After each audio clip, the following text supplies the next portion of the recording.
It's Marcela Gutierrez. I'm Sue Nash. My name's Danny Coyle. Hey guys, makeup artist.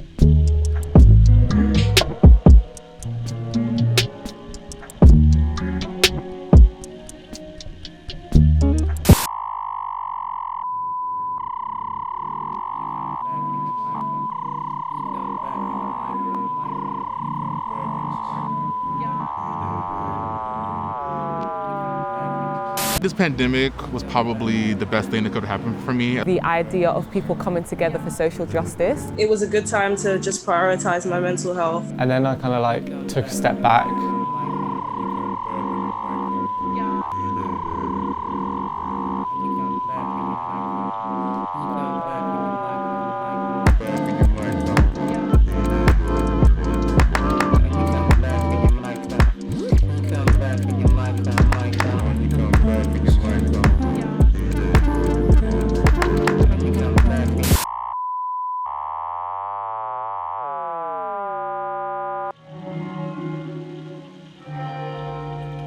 Hello world, I'm DJ Freedom, aka Free Dollar DeVille, and I'm a 27-year-old Scorpio from Atlanta, but I live in New York.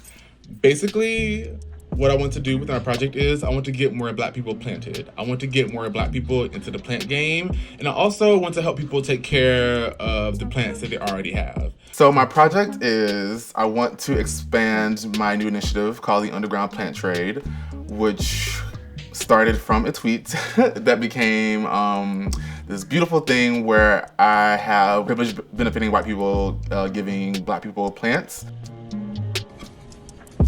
This right here is a peacock plant. It got its name because the leaves kind of look like little peacock feathers.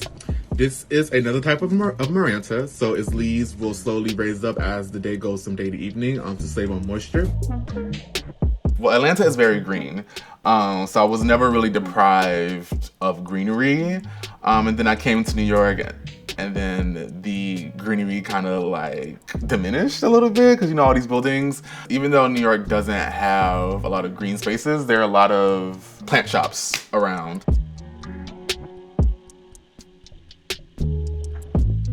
My name's Alfie White. I'm a 20-year-old photographer from Southeast London, and I'm one of the recipients for the 2020 Dazed 100 grant. So my project's a national photo essay on the individual lives which have been affected by the UK government's handling of COVID-19. With both of these projects, the idea is really just to shine a light on the voices which aren't being heard right now, and if they are being heard, then just to further amplify those voices and ensure that both of these subjects don't just receive a momentary gaze. What it's resulted in is this like collective striving for change and not accepting things just because that's the way they are. The project came to me probably about mid-March or so. Yeah, the idea came to me then because I was just seeing these stories of people who have been affected already and this lack of coverage on it, lack of media coverage, lack of acknowledgement from the government. And it was just this thing of like, how can I, with the tools I possess, help to amplify these voices, or better yet, give them a complete platform to always be heard. My name's Henry, I'm 25, I'm a DJ, content creator and presenter. My project is called Untold Stories. It's an idea that I've had for a while now. It's a series of 5 different episodes, all with a different title, and hopefully I'm gonna get different contributors to tell everyone their most interesting story. I really just wanted to be able to give people who are underprivileged and who don't get as much opportunities, as much foot in the door, because it was super hard for me to be able to do anything within the TV world, let alone media. I think representation is super important because just from the feedback that I've got, like if I had done it and nobody had said anything about it, I don't think that it might have made an impact like I thought. But on like Instagram, on Twitter, people are like, oh yeah, I feel like I can do it because I see you doing it. So that's why representation is super important, because people kind of need to see themselves in someone, even if it's not exactly the same thing that they want to do. The fact that they can see somebody else succeed means that they feel like they can go out and achieve as well. I'm Schneider. I'm 21 years old and I'm a trans artist and model from New York City. My project is a photo book documenting my exploration to find my space within the trans community. It will be a compilation of portraits of trans and non-binary individuals who are making waves within the community. A project like this is incredibly important to me because I've always viewed trans representation as a huge milestone towards equality within the trans community. This project is also just incredibly meaningful to me because I think that it's a really big step for me personally in connecting with my own community. After having been a stealth trans woman for so long, I feel like hiding that part of my identity really created a disconnect with me and my community, and this project is allowing me to explore artistically this new space that I was once too afraid to explore. When I first started brainstorming what I wanted to do, I was coming from a place of having just come out publicly as trans and having spent the last 8 or 9 years kind of stealth or like in the closet about it. And so I feel like this is a huge opportunity for me to reconnect with my community. Getting the grant, helps me decide like what I want to do, how I want to do it, and when I want to do it. And it just means a lot to me because like I've never had any connections or like any like financial backers or anything like that. So like this is like a big step in like my creative journey. The fact that people voted means that people do believe in the idea and believe in what I can put forward. Is something which I've never like gotten before, and it's allowing me to pursue something which otherwise I don't think I'd ever be able to pursue. I feel like this is the first time I've ever really been taken seriously as an artist. It literally has just been a dream come true because it's like these people that I look up to are now seeing me and they're interested in what I have to say and what I want to do, and they're like here to help me achieve those goals. So it's really crazy. It's very hard to believe, honestly.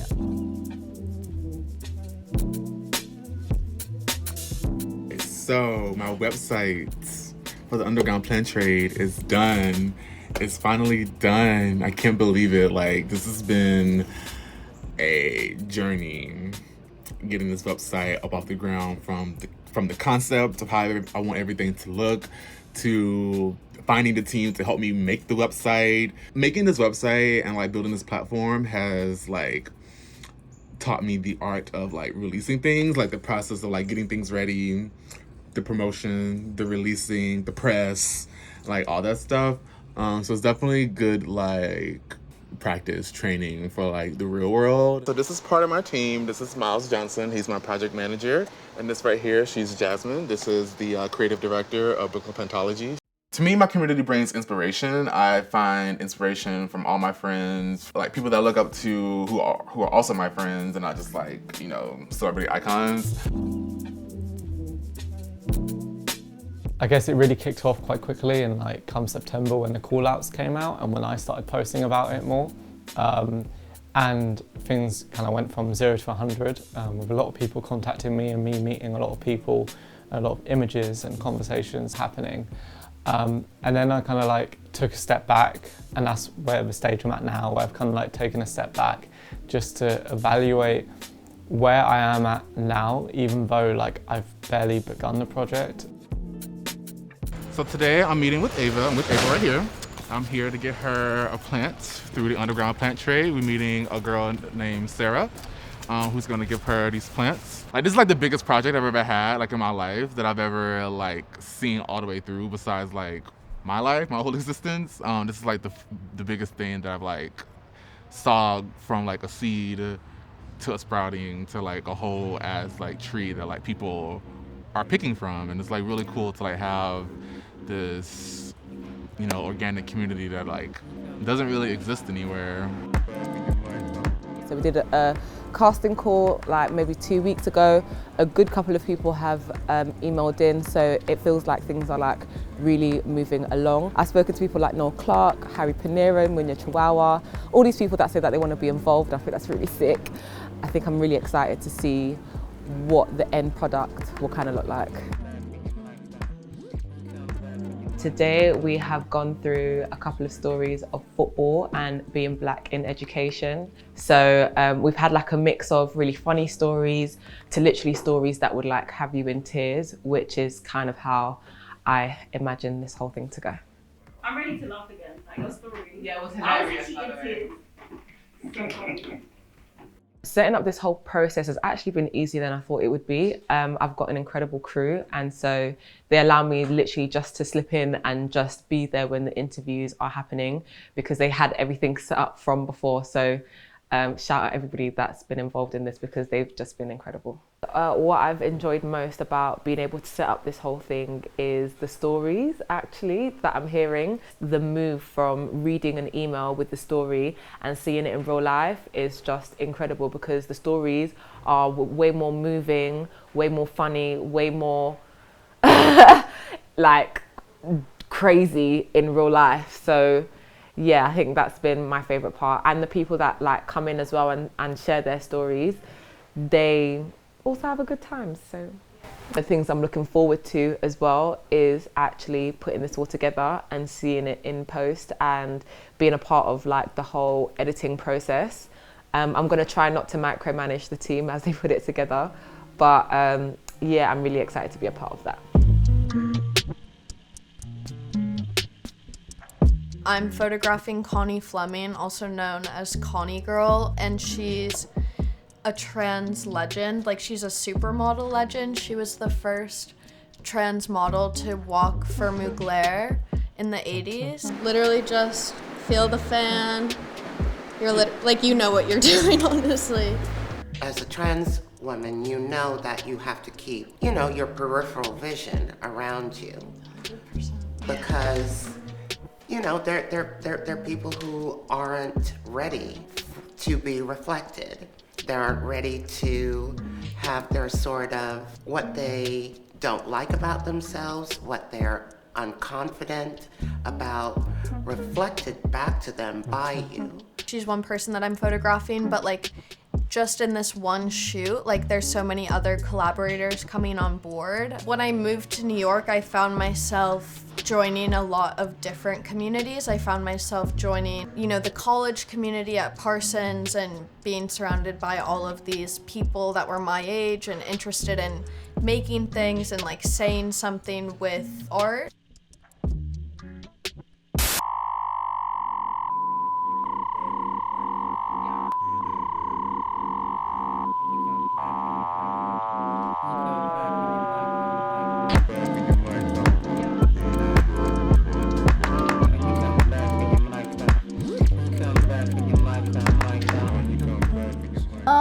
The one thing I enjoyed when doing the workshop was probably answering the questions about writer's block, because I was actually going through a writer's block at the time, and it was really interesting to hear about what other people did when they had writer's block, because it kind of helped me in a way. Another question someone asked, and it's I thought, how do I write about feelings without cringing at the thought of people hearing it? And that's literally my life.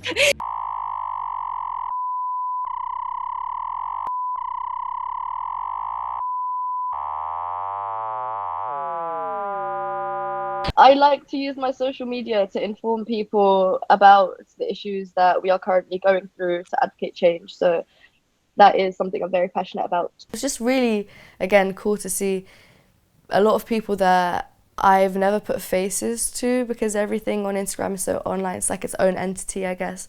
So it's really amazing to put like faces and names to all these people that I've like never met before, but are showing their interest and actively showing their interest in the things that I want to promote.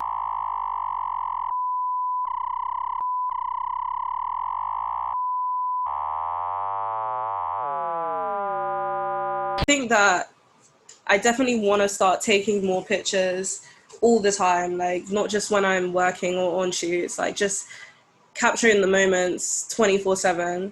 I feel like mental health was definitely a priority during this pandemic because, I don't know, like everyone's perception of life kind of changed because no one knew what was going on. Like, we've never experienced something like this in our generation. So I guess a lot of people feeling lost and scared and kind of just like, what do I do now?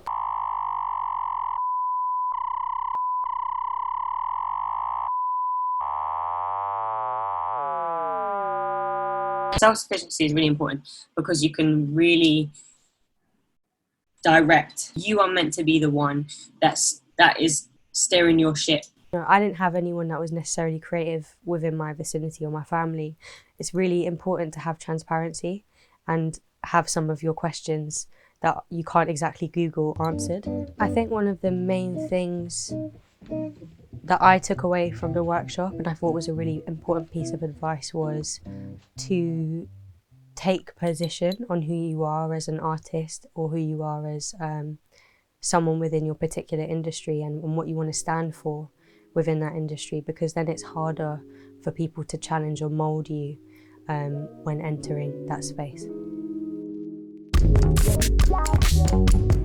For me, activism is like just looking at all the resources you have, or whatever resources you have, and looking for the most effective, best way to send a message. What I look at is the fact that I have a few thousand people who follow me who might only hear of this through me, and how can I utilise that? So you can be exactly who you are, not change anything about yourself, and have 30,000 followers. And it's about what you say to those 30,000 followers that count. And even if you only have 1,000 followers, do you know what I mean? No one has the right to silence you. So activism is all about, being the voice that is often silenced or helping the silence be louder. It's regenerating your wealth. It's using your voice to speak up for people who have been silenced. It's the opposite of performing. It's actually doing. Some of the positives of the pandemic have been things like the idea of people coming together for social justice. People are eager to learn more about what is happening in places other than where they're living. Honestly, this pandemic was probably the best thing that could have happened for me as far as career-wise, because I was still working a regular restaurant job before the pandemic, and then that all stopped once that came, and I feel like it just gave me more time to think about what I want to do creatively, and so that's where I had time to think of the underground plant trade and execute that concept and those ideas. I think had I known that this would still be ongoing this late into my project, I definitely would have worked it more into the outlining of the book and the planning of the book.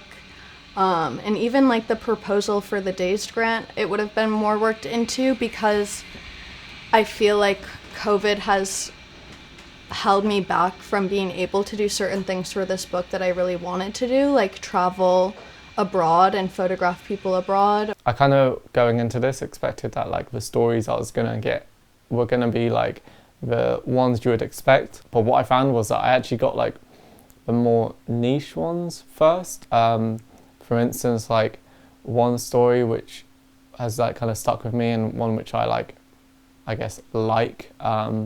is this couple who they couldn't basically get contraception because the lockdown happened. It was that first lockdown, happened at a really bad time, and the pharmacies were just overrun.